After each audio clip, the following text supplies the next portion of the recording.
Daging babi, selalu jadi cerita di Konoha.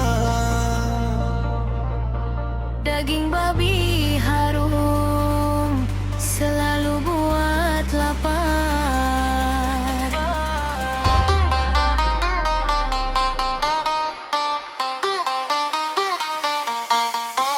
Go!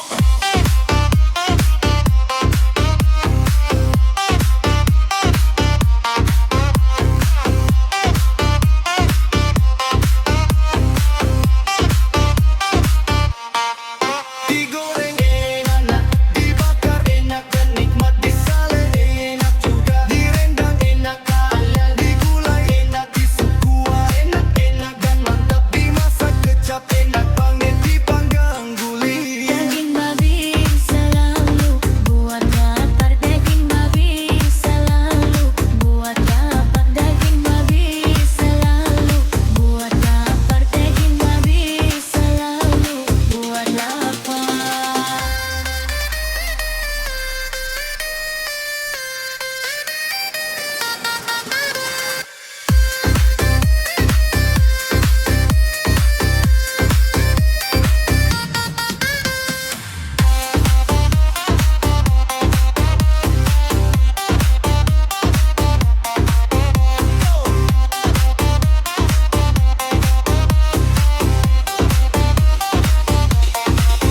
Daging babi